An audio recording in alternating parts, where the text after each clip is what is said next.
Hello, everybody. Welcome to this very special Friday version of the Blue Abroad show. I'm your host, Terry. This is Dan. Pom, what is going on, mate? Oi, oi. How are we all doing? Hey, Friday. Friday bad. feeling. Well, have we done a Friday show? You and I? I don't know. I mean, but we're at Shad's place. So obviously, shout out Shad. Looking forward to you giving us free beers at the end of this. Absolutely, mate. Absolutely. Yeah, we want to welcome you guys in a little bit of an earlier start as well. Get you guys ready for the weekend. We've got, surprisingly, Dan and Shad, hello. We've got quite a lot to talk about because there's been a lot of information that's been given to us this week from the club. So we're going to dissect all of that. Before we do, we want to thank a few people. Obviously, Shad, who runs a company called Assertive Media. We'll call them partners. Yeah, we'll call it a marriage, Shad. We've been married for the better part of this year, and Shad does everything for us in the studio. We just filmed a bunch of draft preview videos as well, Pom. So we really do appreciate your efforts back there, Shad Daddy. Members at home, those who actually pay their hard-earned to support the channel, really appreciate that. And you guys who just watch the videos, that's really all it takes to support the channel. We really appreciate it. We love doing this, and we love bringing you all the news and just the chit-chats. It's a good little community. It is, yeah. It's a good community, yeah. Especially in 2020. It's kept us all together, hasn't it? It has. It has. Surprisingly, it has. We were kind of lost, and we didn't have... We've met a lot of people virtually this year, which is... It's just underrated how many people we've met. Yeah, COVID abroad. COVID abroad. I like it. Pom, it's been a big week for you and Rocco, and I guess the channel in general. We've had Simon Wiggins, Anthony Koutafidis, Wayne Harms. I mean, I've got to say, the Wayne Harms interview just had me glued. Like, every word he said, I wanted to hear more. I think it's the first time I've ever done one of these videos as well and actually physically shit myself, if I can say that, at 6 o'clock in the afternoon. Like, that was terrifying. But no, Wayne was an absolute great. I mean, it's a shame I couldn't release all of the video as well because it was about 3 hours. He only allocated 10 minutes of his time and he was quite specific. He was busy. Yeah. But like that went on for like 2 hours, 45 minutes. Like he was a great guy to talk to. Yeah. Loves the club as well. You can see it still bleeds through him. So, I mean, yeah, great bloke. Good fun with him. Well, you've set the bar high, you and Rocco. Like, what's next? I don't know. We might have to start going to like British royal family, I think. Now. You know you're in trouble when you got me on as a guest. Like, we're really reaching for something here. No, it's good. No, we've got some good plans for it. We want to also start inviting some of you guys on as well. A bit like Carlton people. Me and Rocco want to dissect and get some passion out of people. That's what we like doing. We just like hearing people's stories. And it's amazing as well, even these superstars like Wayne Harms, of how, you know, they've just got such a normal story as well. Real interesting backstory into what brings us all together. Yeah, love it. All right. Well, without further ado, Shad, roll that intro. Let's get this show on the road. What's going on for internet? Martin's been very impressive. Every single time. They call the Carlton supporters, you know, thank you for the love. Nate's playing Glasgow. And there's a magic moment. Ball inside 50. Control! He strikes it beautifully. He's got it. All right. So, a few things on the agenda. We want to start with the update that we members received today from the president, I guess from the club in general. If you are a member already, then you would have received this email and basically just outlined what happened this year financially for the club. I'll read it out here. Today, our football club is pleased to announce a net operating profit of $34,639 for 2020. This has been contributed to us declaring a statutory net profit position of $3.6 million for the year ended 31st of October 2020. Goes on to talk about how obviously lost a lot this year due to the gate receipts.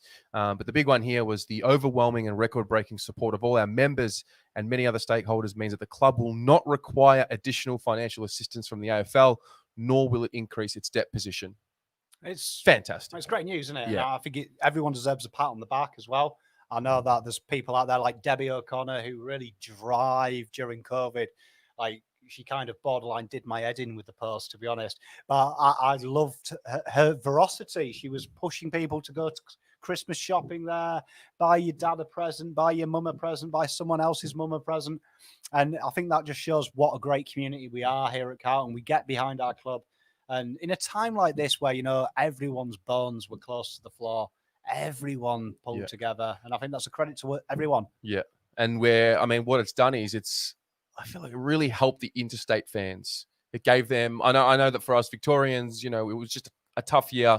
A lot of things were taken away from us that were out of our control, but you live vicariously through the interstate fans who got to see 3 or 4 games in one season, which they never would have. And talk about the Queenslanders being able to go watch a Carlton Collingwood game. I know that we lost, but that whole build up, unbelievable. Oh, I mean, I think it showed as well the other side as well, that we were Western Australians, weren't we, this year? We were Queenslanders, and it shows how great this community is, because getting the knowledge from John Allen down in Western Australia when he went for training, and just him being able to give the feedback of what was going on.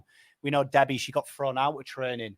I love that. I love that about Debbie. Like, she was camped in a little car watching the training, and it was great to get that information. It shows what a great club we are. Like I keep saying it, we're the greatest club in Australia by a long way, and it just proves it with these financial returns. Yep. What an effort. For sure.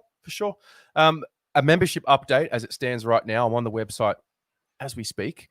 We are currently at, and today's the 4th of December, 58,873.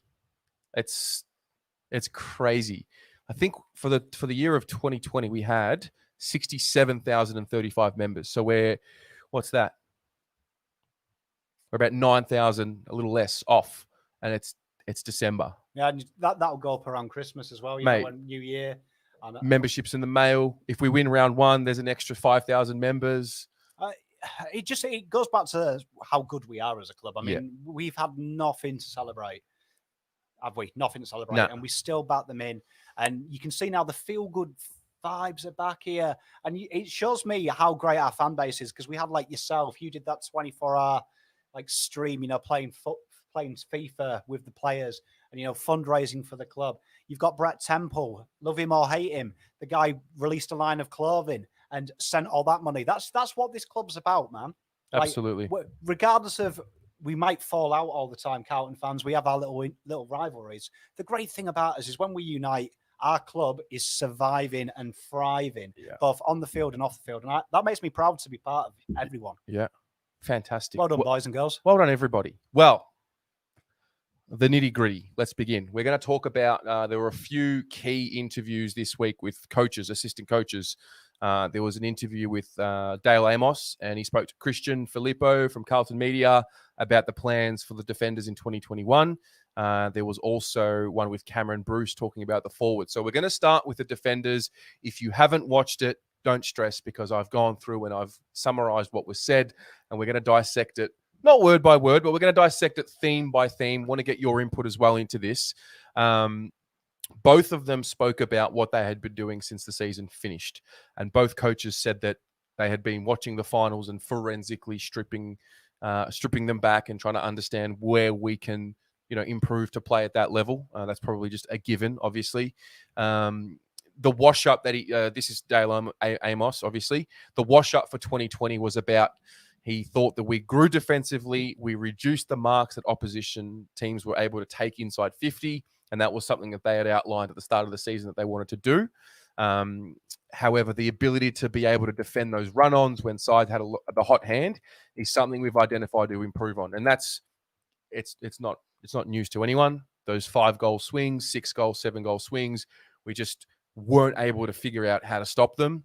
And he did mention that. He was asked exactly what went wrong, and I'll give you the answer, and I guess we can start the conversation there. He said defensively it was simple contest stuff, and he said it does sound simplistic, but it really was just about winning more contests, being stronger and being better in the contest was the exact quote. This will be a strong focus, even though we think we're strong at it already. Is it really that simple? Just win the contest? Is that ultimately what it is, or are you satisfied hearing that? You guys at home, is that something? Hearing that, is that something you're satisfied with as an answer? I felt personally that it left a little bit to be desired. I see where he's coming from. There's no surprise why we've got better offensively is because we have more inside 50s. More inside 50s were converted. And you watch how Carlton play, we kick goals in droves. And the problem is now the modern team seems to attack in patches of 5-7 minute spurts. And it's been able to withstand that pressure. I think he's right. I think you look at the goals we conceded, I was going through the GWS game, and them goals that we conceded, especially the Hawthorn in the fourth quarter as well, it was just like can't be asked one-on-one basic footy. It's like under 7 stuff we couldn't get right. But I also think, to add to what Dale said there, I think it's also the fact we have no plan B to alleviate the pressure. And I know that it was mentioned about Saad bringing the pace and the energy. That is that second option as well. We now have an outlet to relieve it by hand instead of foot. Yep. And when traditionally, I think Dale's spot on, but our defensive relief was just kick it down and give them the ball back 30 meters away. Mm-hmm. And it eventually takes its toll. We see Richmond, against Geelong, they just ground them out. They just kept putting it inside 50, and eventually mistakes happened, momentum's built. So I think he's right. I think it is simplistic, but I think the other avenue that excites me is you're going to have another year of Doc.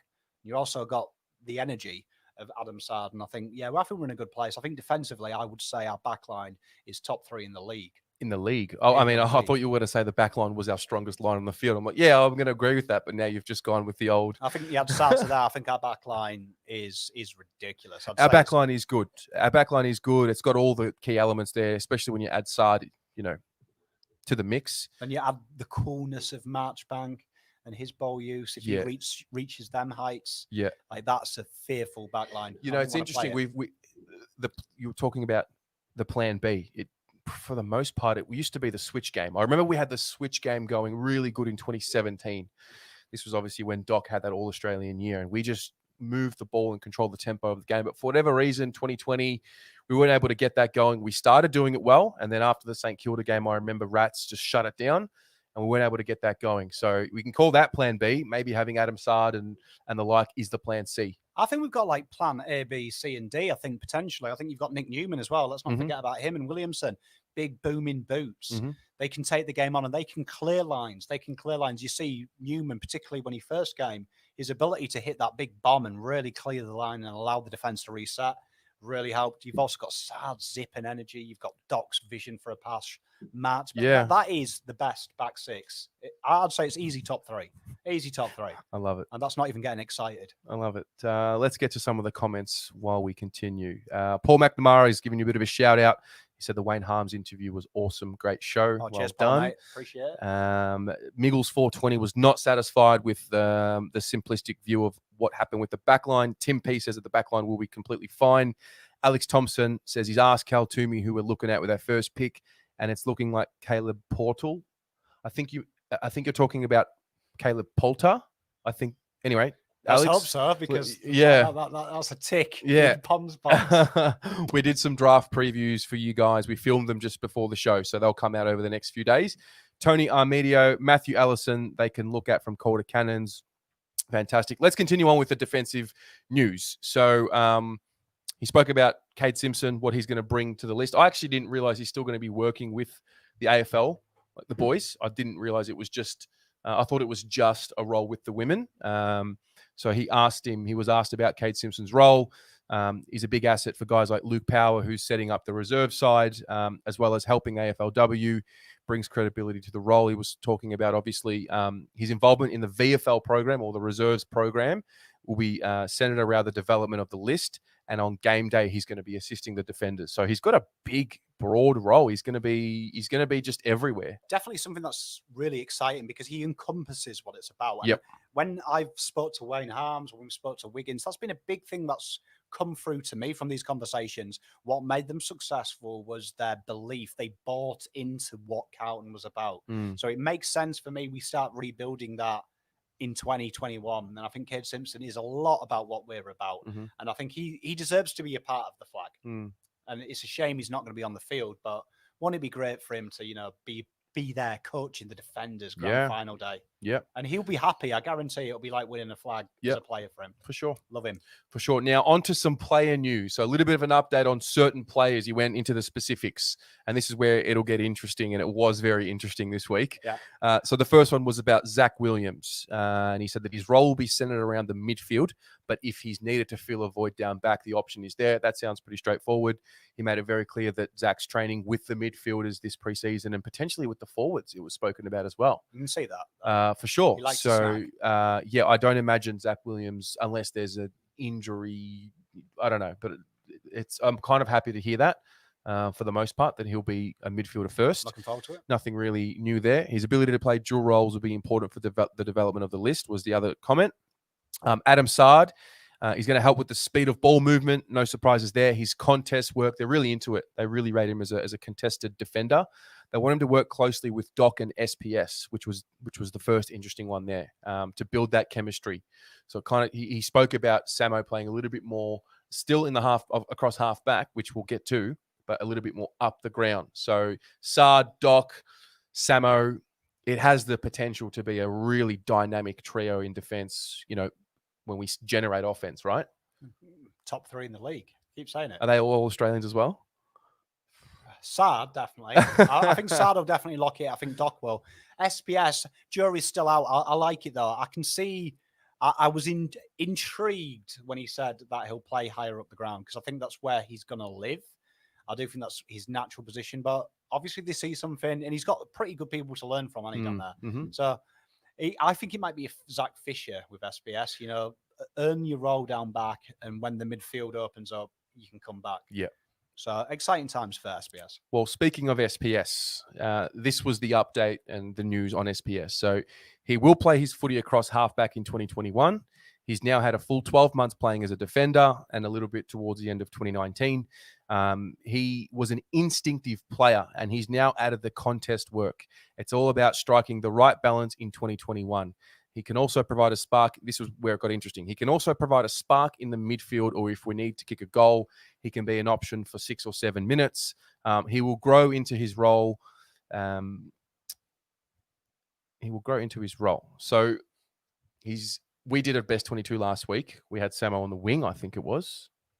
So he's definitely going to be playing on that halfback flank. That's something that I took from that interview.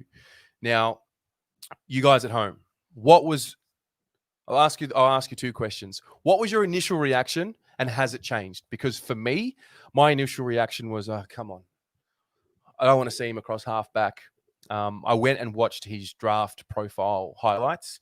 I went and watched his highlights from his first few games, the Collingwood game, the breakout game, the Essendon game, where he was playing as a midfielder. It's one of those situations for me where I think he's a midfielder. However, I'm a fan, and the guys who are employed at the club know so much more than me, you, and anyone else, really.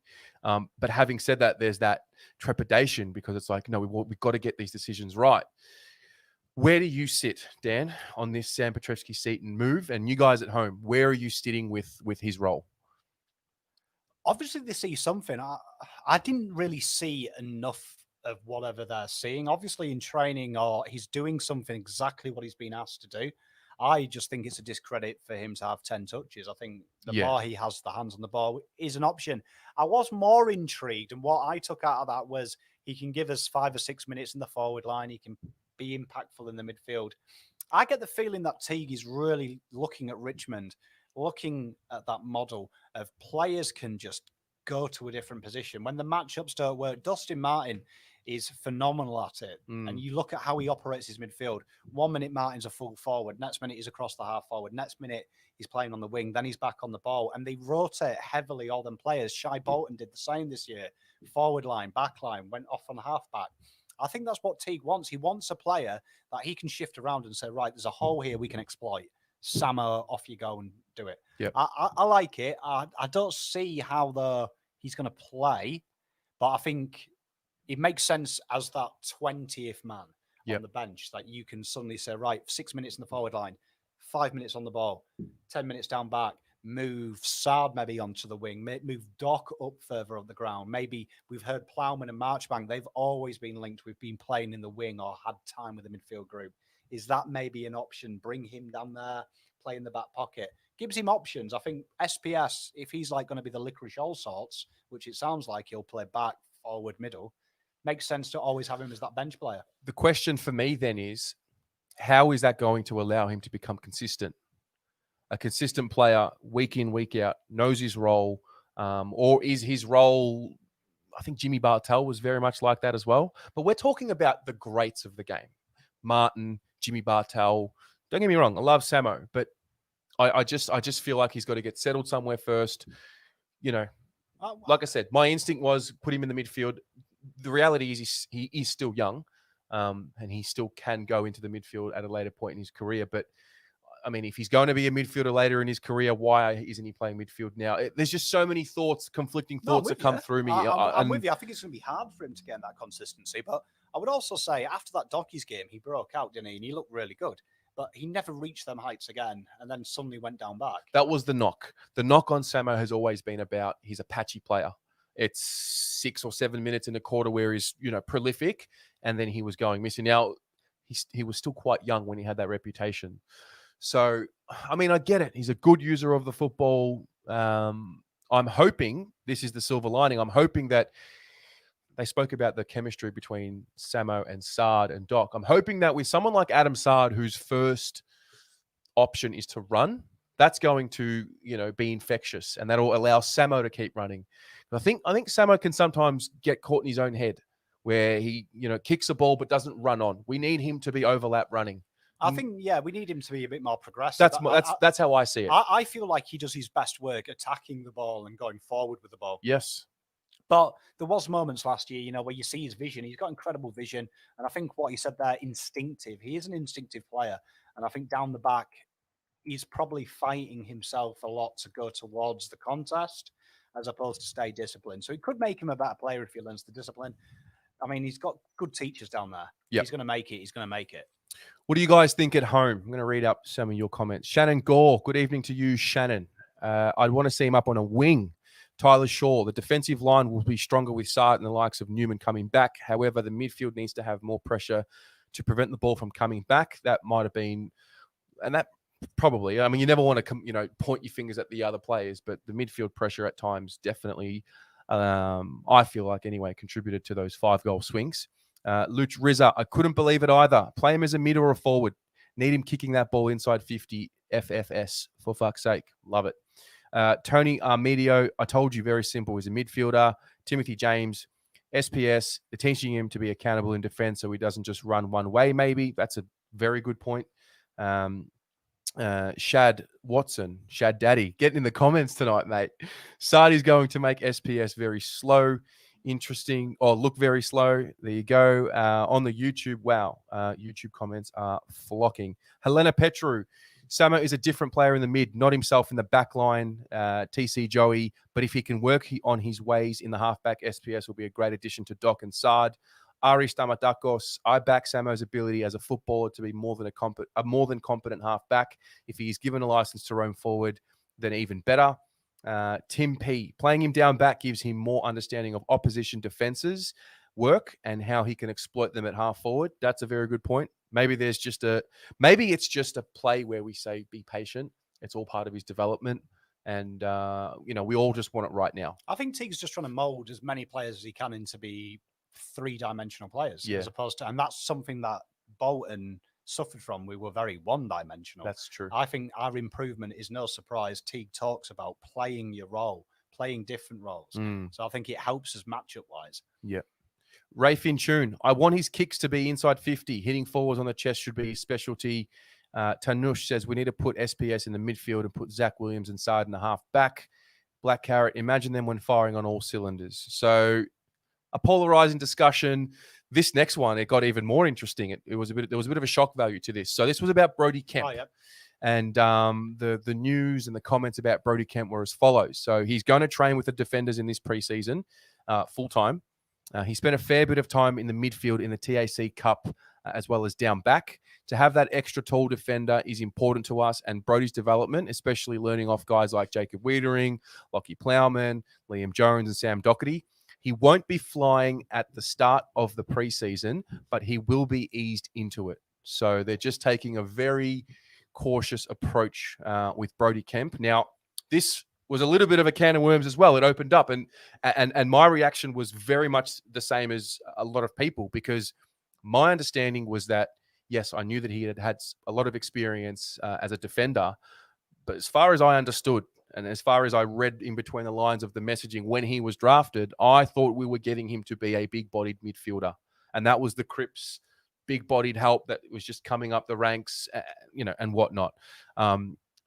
Pom, you obviously, you tracked him a lot last year. You had him in one of your draft. You had him in the draft preview for pick 9. I recall. So you know him as a defender. So he's played, like we said, if we go back to that draft preview, he's played just about everywhere on the ground, including pinch hitting in the ruck in his juniors. So I understood it because his majority of his football has been as a defender. I would say as an intercept defender, that's his specialty. I think it's a great learning skill for him at his age as well. He's going to learn to read the play. He's going to learn, exactly as Tim P said, he's going to learn to read, like SPS, he's going to learn to see how defenses operate, how forward lines operate. It's a good christening for him because do we want to throw him in the ball? My argument is, do you want to throw an injured player who's had a year off for injury straight into hard yakka? Like, my argument is, if you thought he was a midfielder, surely no one thought he was going to play on the ball straight away. We've done it with Dow. We've ruined his career for a bit. We've done it with a lot of players.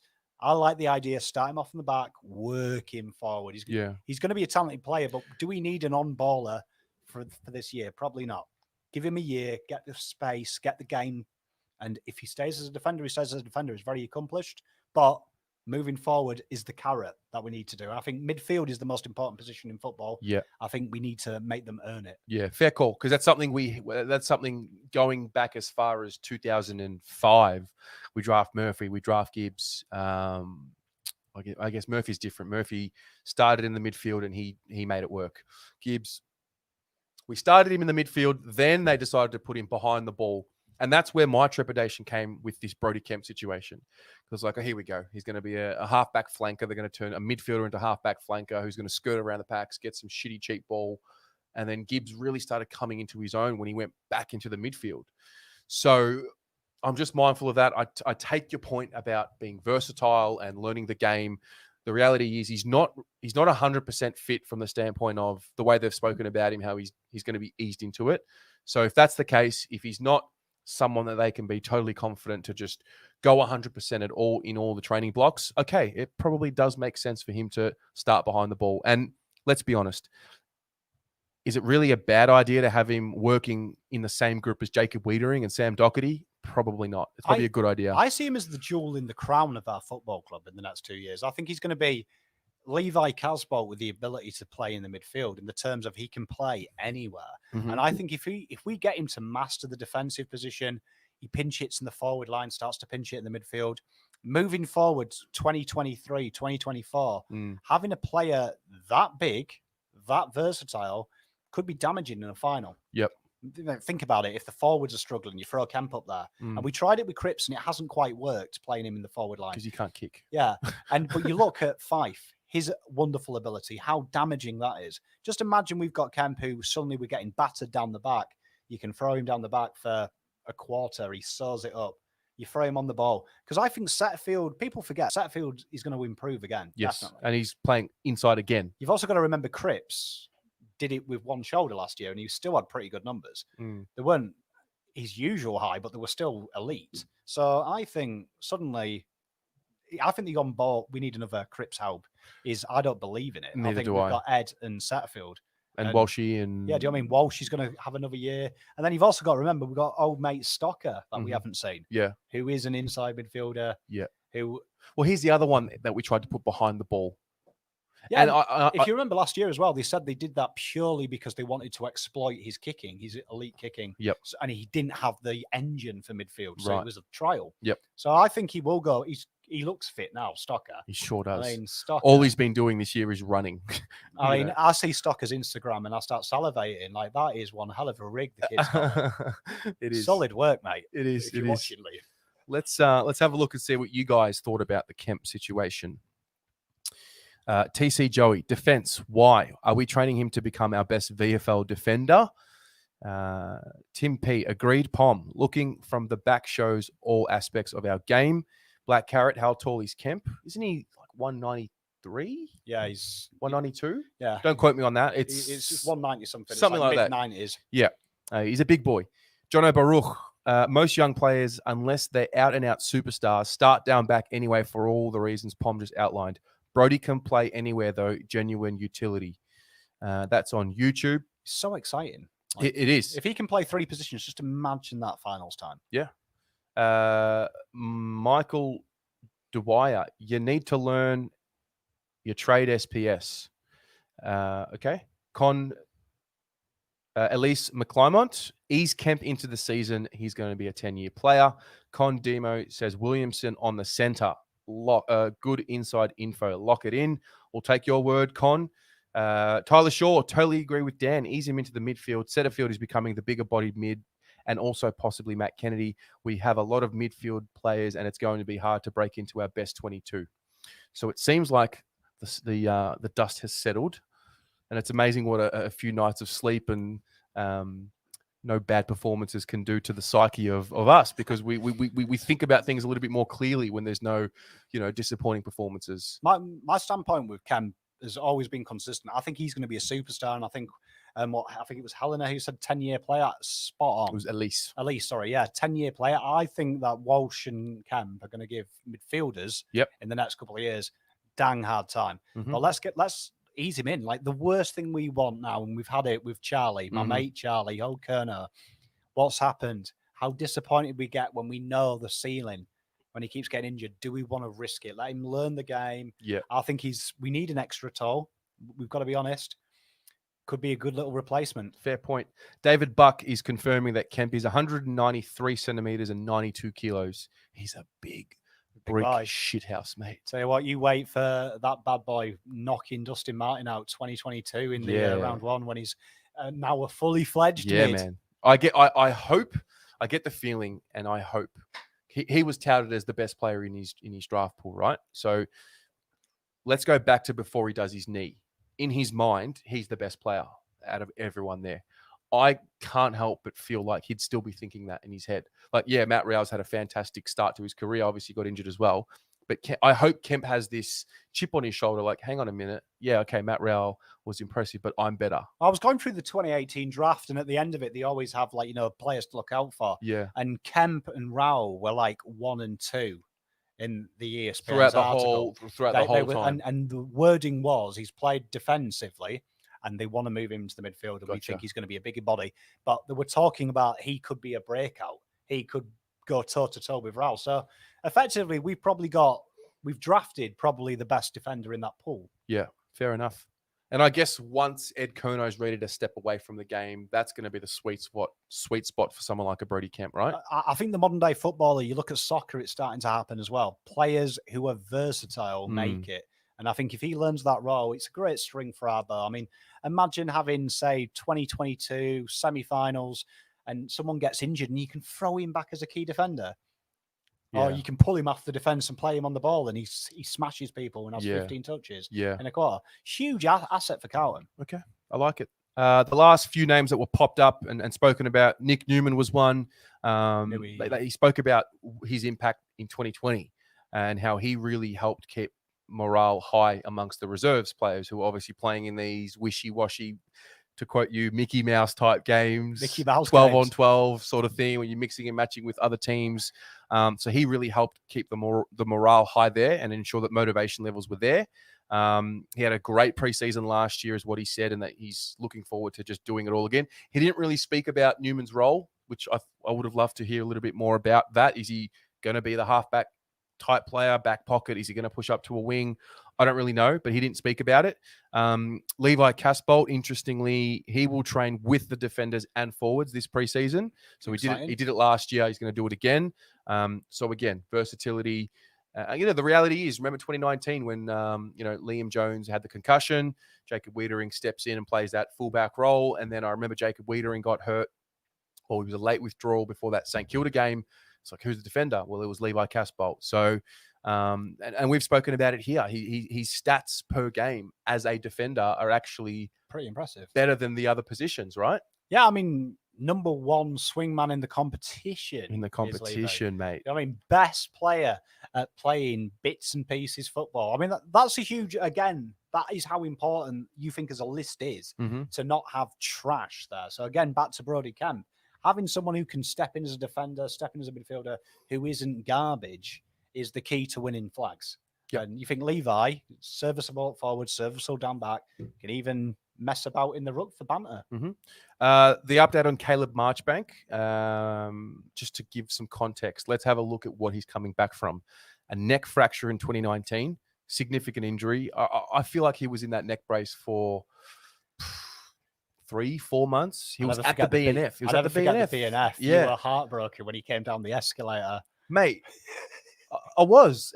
It's just not. It's not a great sight to see a guy who had done the injury, early in the season, and then we were at the BNF in October, and he's still in the neck brace. Like, yeah, I wish people saw you. When I came back to the table, and I was like, "Look like I seen a ghost." Like, you were heartbroken. I was, mate. Like, absolutely gone. It ruined your night. I just honestly, I believe he's as good as Jacob Wiedering in terms of the potential as a defender. I really rate him. His delivery is impeccable. And again, it's like one of them players that down the back, how do you defend against that? Yeah. Like, you want to stop these 6-goal swings. He's the type of player that can do that because he hits targets. Yeah. Like, that back line on paper, if they're fit, is fearsome. Yep. For its ability. You watch Eagles, who, in my opinion, best back line to watch, the way they dissect forward lines and get it into the midfield. Marchbank's that type of player. Yeah. Well, I mean, so he's had the long recovery from that neck injury. He's had some reserves games this year. Then he had the hamstring issue, so they just put him on ice. The quote here from Dale Amos was that everything points to him resuming training from the start of the preseason. That's a big tick. And the focus is to get him on the park and just playing consistent footy. And it's very similar to someone like a Harry Mackay. You give him 6 weeks of training every week, playing every week, they're going to be better for it. It's not really rocket science. So that was that. He spoke briefly about Wiedering, Plowman, and Jones. They've really grown in this stage of their career. He gave a big kudos to Plowman. Plowman gets the hardest job. 1 week is on Robbie Gray. The next week is on Jack Darling, and he's a real team guy, wants what's best for the team, does those 1%ers. So overall, look, I'm very excited about the back line. We've got so many options there. We're going to have to, I don't know, we've almost got like 8 options and we've got to pick 7 or 6. Got great depth down the back. Yeah. And I think that makes the club better because we're talking about these players. Kemp, what he can bring. Marchbank, what he can bring. Newman, what these guys can bring.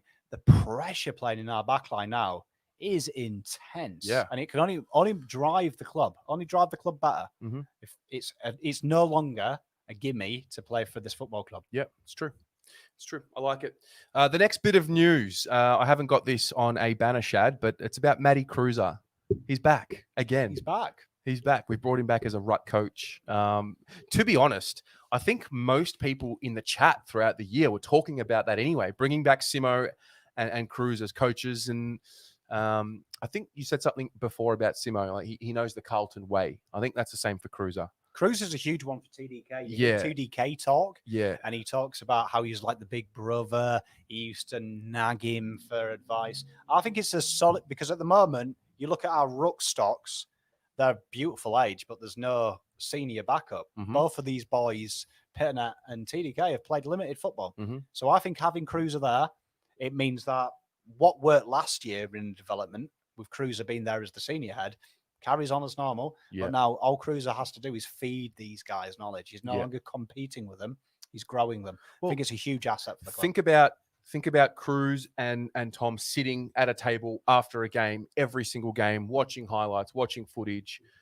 That's the knowledge that he's passing on now. I know he's been doing that over the last few years, but he's obviously also been focusing on his own rehab and playing games and trying to get back into the side. Whereas now he's there for Tom DeConing. I guess he's there for Mark Pitternet as well, but Tom's going to be the big beneficiary out of this. Oh, and Cruiser has beaten all 18 ruckmen in the comp. Yeah. So he's got the playbook. So now he's going to be there pre-game. Tom, this is what you want to do. You want to use your body like this. Mark, you want to use your body like this. I think really helpful for team selection as well, because Cruz has been there and done it. He knows the weaknesses of these ruckmen. And it's no surprise all the ruckmen, like you made that comment the other day, have all mentioned Cruiser as one of the awkward guys to play. Yeah. So he's going to pass that on to these two. Yeah. A few comments here. Con Demo says Cruiser is a terrible ruckman. I don't know what he has to teach. Fair enough, Con. Where are we? A little bit harsh. Yeah, well, that's how he feels. Ari Stamatokos thought Simo and Cruz returning were no-brainers in my opinion. Tim P says, depends, Ari. With soft cap changes, it's hard to get them back as specialist coaches, I guess. But when you have a club like ours with supporters like ours putting their hands in their pockets, mate, we're able to give salaries to guys like Cruz and Simo. So I hope they're happy. I don't think they'll be on much, though. No, I don't think so either.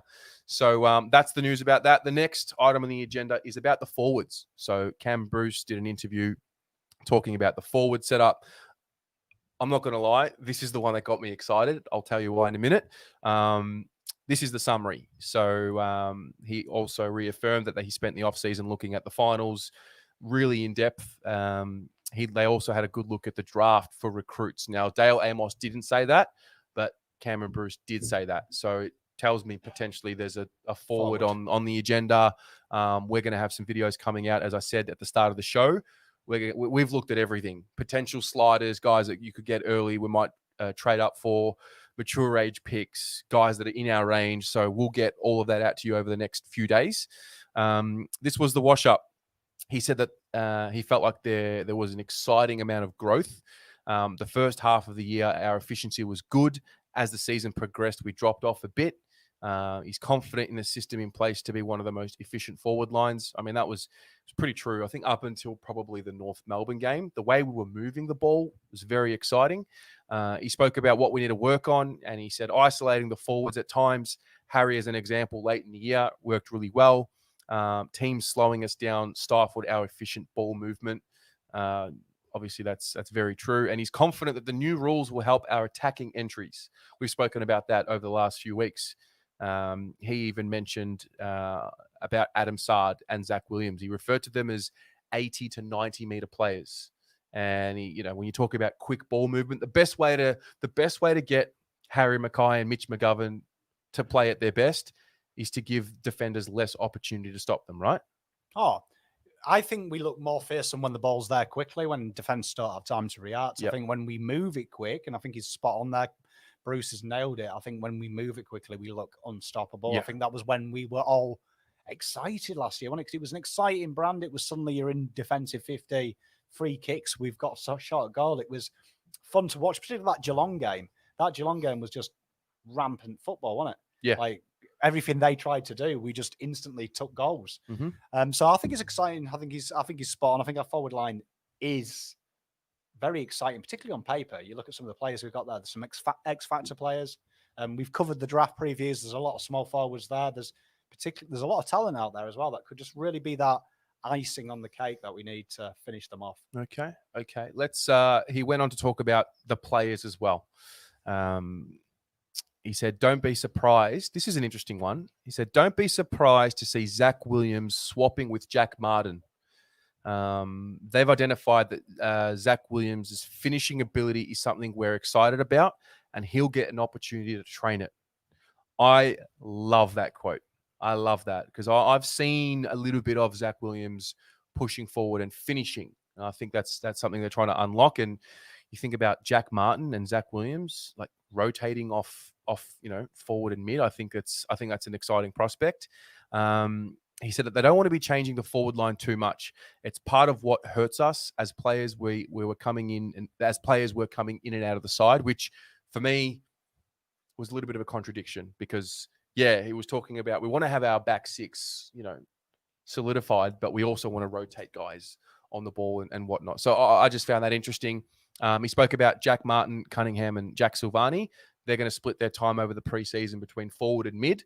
So that's exciting for Jack Silvani. I think we kind of knew that would be the case with Martin and Cunningham.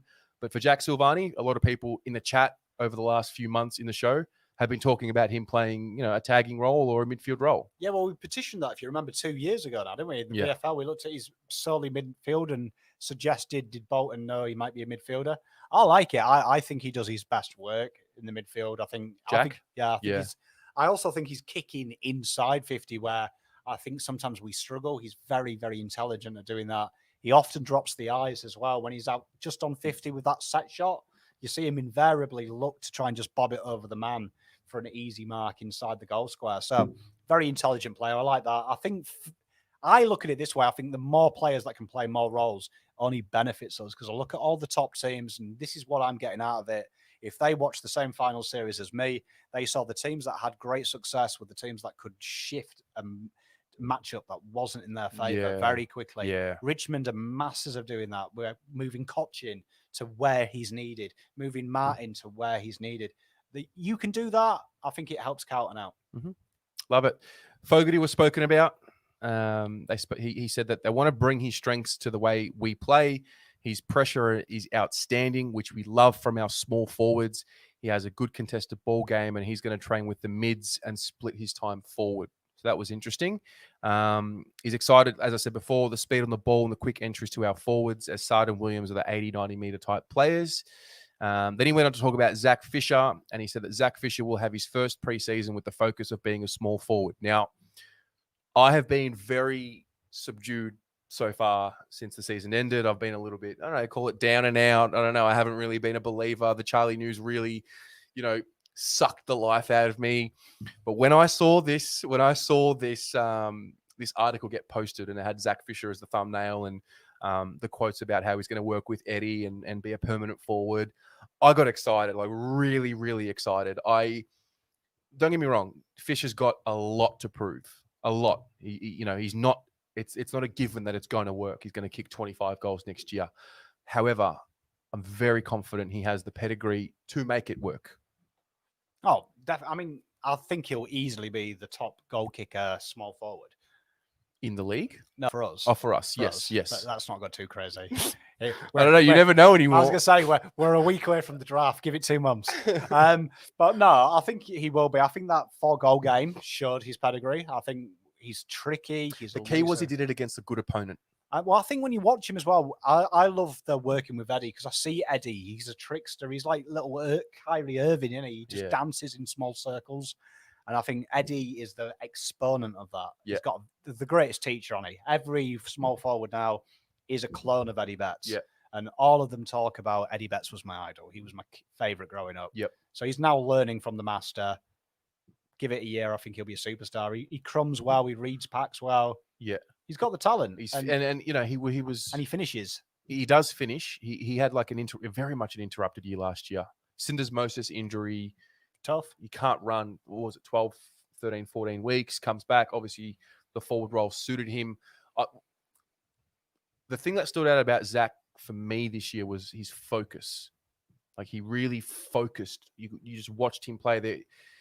Some players have a different demeanor the way they play. Some of them play with a smile on their face. Fisher seemed to be a really happy-go-lucky player, but this year there was a real seriousness to the way he played. It was almost like he sort of realized because you could argue that he was on the outer, like he had to sort of really prove himself to get back in and stay in. And there was I just found a real change in his demeanor this year, like a maturity. So I'm really excited for this role. I think him and Mickey Gibbons and Connors as well, we know he's running through the forward line and the mid.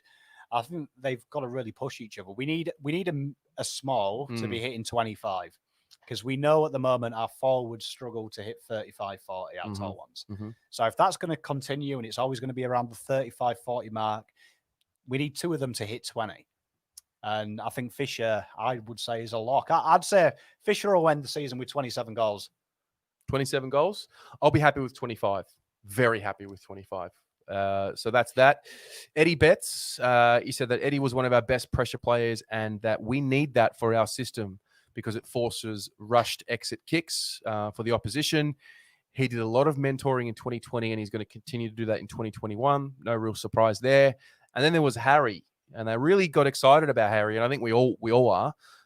He ended the last month of 2020. He ranked number 2 in the competition for goals and number 1 in the competition for contested marks. Now, if you go back, I think it was 2019, the first 5 rounds of the season, he had that same patch of form. He was the best contested mark in the league. So for him to finish 2020 like that, knowing how far back he was coming from, was exciting. We need to contain the excitement, is what Bruce said. This is actually his first preseason that he's going to start with the group. So for whatever reason, his entire career, he's never actually started the preseason with the main group. He's always been he's been in the rehab group. You remember he had the back issues in his first few years. They really wanted to ease him into it. He has so much to learn about the tall forward craft, which is scary and exciting. He has a great appetite to get better. Getting continuity in his training is crucial for him. Now, if you guys are freaks on Instagram like me, who just try and, I love the gram, you'll see that Harry is training with, I forget the gentleman's name, but the he's a PT, and he specializes in speed and increasing acceleration. So Harry's doing a program. It's called the Speed Project. Taylor Adams is doing it. Tim Taranto's doing it. I think Cam Paulson's doing it. There's a few others, and he's basically looking at the mechanics of the way he runs, because we know that Harry's had groin issues, and it has probably impacted the way he runs. And so, from what I'm reading, he's improving his time over 10 meters and whatnot. Why do you think he's focused on that? I think one thing that Bruce touched on was isolating. It was something that we talked about a lot in fan cams last year. Yeah. I went off a few times of why don't we isolate him more? Because when Harry's one-on-one, he's tough to beat. I think, again, if he can be fast over that 10 meters, it just gives him so much freedom to attack the ball. It makes the midfielder's job easier, because they know, you look at old school videos of Fev, it was just kick the ball out in front of him and Fev would get there. Helps Harry out. We know Harry's very strong one-on-one. I think the pace is going to add something. It's going to make it a little bit tougher. You see Tom Lynch, he's no slouch when he runs, and he often beats defenders to the ball. It allows him to peel off late, do a diverting run. Just get the feeling Harry knows, like, it's a contract year. It's the last year of his deal. He's earning his next contract. Charlie's out of the picture. I'm sure Harry would see himself as the number one guy. Like, it's such a mouth. I don't want to put too much mayonnaise on it, but like, if the penny could drop with Harry. Mitch and Harry have to be thinking Charlie is out of the picture. Potentially, we don't know how bad this is. We don't know when he's back. There's no set day. It's very vague from the club in the terms of it's not as bad as it first seems, but obviously he's bad enough that he's not training today. Yeah, exactly. So if I'm Mitch and Harry, I'm thinking I can take Charlie out and be the number one, because Charlie has always been the main man. Correct. Now it's dangling. Mitch McGovern, he's got it all to play for. Senior figure, played a lot of games. Harry, all the talent in the world. First preseason. Yeah. 50 goals is backing in from one of our keys. It has to happen. It has to happen. It might not be next year, but very early to ask this question, but I'm going to ask it to you and you guys at home. How many goals do you think Harry needs to kick or aim to be kicking to have a tick? A tick for his year is 50 goals? I think he's got to do a rocker, because I'm thinking we need to play finals football. Fair enough. So what's that? 2 goals a game? Yeah. Just under? Yeah. He's more than capable. 50 goals next year. What about you guys at home? How many goals does he need to kick in your eyes for you to say, okay, Harry, it's a tick for 2021? Pom says 50. Black Carrot says 40. Tim P says 45. Helena says 40. Let me get a few more comments here that I've missed before. 50. He can do it. 50. Big 5-0 from us. Big Bobby Winston says, Dan and Tez, is 2021 the year Carlton have to make the 8? Will anything less simply be another wasted year? The recruits in are a huge bonus. The nail on the head, mate. This year's the year. Enjoy your 27-point loss round 1. And I hope your ACL rehab is coming along nicely, my friend. Bryce Richards, Harry's marking is elite. He needs to be our go-to man and other tools supporting him. Arda Gulben Koglu. Oh, nailed it. Look at that. You nailed it. That was a curveball, but he's just cover drive. Mate. Straight through point. He's Turkish for sure. He's asking, how do you guys think we will go against Richmond with Mackay, Saad, Williams, TDK, Marchbank, or Brody Kemp playing this time? Oh, I think you just said it. 27-point win. So minimum. That's exciting. Tyler Shaw says he wants 40 to 50 goals from Harry. Tony Amadeo says 50 goals as well. Nick Keskinidis says Harry is a first-round draft pick. Yeah, 50 and above. He's our main focal point. Chris Lumsden says 50 as well. Alex Thompson, 40 to 50. And Michael Dwyer says 4 goals a game for Harry. I love that. I love that. Mate, that's what I'm talking about. Let's get the ton out. Yeah. He's lifting the standards, mate. There's levels to this. I think when you look at his ability to mark and the opportunities that presents him, if we can get him deeper, closer to goal, he could be the next 100-goal player. Because no other forward in the comp has got his ability to take marks like that. That's true. And he hasn't even grown into his body yet. Let's be honest, his entries at times are shit, man. Yeah, man. Like, I watch Charlie in 2017 and think, how the fuck did you kick them goals? Yeah. And then sometimes I watch Harry and go, how does he mark that? Yeah. Like, because some of them kicks, especially that game against Adelaide, Yeah. some of them entries inside 50, he made look amazing. Like that last goal he kicked, he made that kick look amazing, and it was appalling. So he's got that ability. Yeah.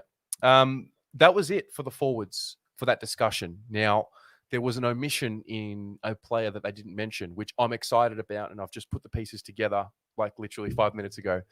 He didn't mention Michael Gibbons training with the forwards, which I'm a big fan of, because I come from the school of thought, and this is just my view, that Michael Gibbons needs to be a full-time midfielder, and if he can't crack into the top 6 or 7 mids on game day, you can play him. I get it. He is crafty, but I just want to see Mick Gibbons as a midfielder next year.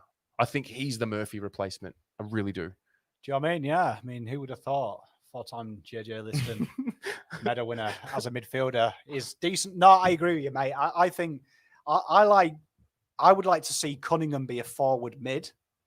And if there is such a thing, I'd like to see Gibbons be a mid first relief forward. I think when we play him in the middle, he has a habit of finding the ball. He has a habit of making something happen. I think he needs the ball more. And sometimes I think in the forward line, he looks lost. He doesn't have anyone to kick ahead to. And you can see he's looking to feed. because he's got peripheral vision for the next. And you see quite often he'll get the ball of half forward and he'll spin to kick and he'll be like, there's no one there. Yes. Shit. And he hasn't got the vision like Eddie Betts to make something happen and take people on. He's looking to feed. So I think you play him on the wing. I'd like to see what would happen there. You know, him on the wing and looking to hit the targets. Yeah, I'm with you. I like it. No, I like Mick. Let's hope Gibbons is a full-time mid. Yeah, fingers crossed. The next item on the agenda, which wasn't on the agenda until like moments before the show, was, and I haven't listened to the interview, but I've just taken some quotes. It was an interview with Luke Power about the development. Now, we're big on Luke Power, a guy who's a 3-time premiership player, absolute champion of the game, knows what it takes to win. You know, this year, a lot of the fans were calling for winners to come to the club and help these players with development. Some of the quotes that I took from this article, and I'm going to read it after the show, but Luke says that most players I thought improved, and now it's just a matter of doing that consistently and at a high level. Most of them have shown that they can play at a high level, and their best is very good and competitive with the better players in teams in the comp. It's a question and challenge to be able to maintain that consistency. I'm proud of the way our players attacked it and their willingness to learn. But we're also understanding that we can't look back. We need to look forward. The competition evolves every year and it gets better. We need to make sure that we move with it and the players continue to understand the importance of what they put into their development and making themselves better. There was another quote in there, which I can't find it exactly, but his point was that the development in this group is not going to come from the players we traded in. It's actually going to come from the players from within. And again, we've all spoke. This isn't news to anyone, but it just to hear that from him, that reaffirmation. You know, we've invested so heavily in this draft. It has to come from within because that's where the investment has gone to, right? I genuinely think, and I've said this a couple of weeks ago, and I'll reiterate that point. I think the aim for a lot of these players has to be, there's all this talk, like I was hearing Cal Toomey talk about it, saying Carlton are building for 2021. They're going to go after a big fish. The aim's got to be fuck the big fish off. And Dow goes up 20%. You know, Lockie O'Brien becomes the winger he was born to be and that we thought he was when we took him pick 10. I think there's a lot of players we're forgetting about. Paddy Dow is a top 5 pick. He's not a mug. Like, let's be honest, he's not garbage. Yeah. He wasn't garbage. And you don't just lose the ability. Yeah. So it can come back. And I think he's played the wrong position. I think he's another player that I'd like to see get a bit more opportunity, really be pushing for selection. Yeah. Because if we're having this conversation next year and suddenly Dow had 30 touches in VFL all year and took Murphy's spot, do we need a Merritt? Do we need a Clayton Oliver? Yeah. Screw it. It's true. It's about, for me, it's about, can everyone on the list improve by 3 to 5%? Think about this. You're a stats man. can we put a metric on someone's overall, like a score for their, well, it's the TPI, obviously, that's their overall score. If everyone improved by 5% on the list, just 5%, we would be a drastically better side. Oh, definitely. If you look at Richmond, we've got preparation for that video, which we'll probably film next week. But if you look at 2016 Richmond to 2017 Richmond, the improvement came from their base players.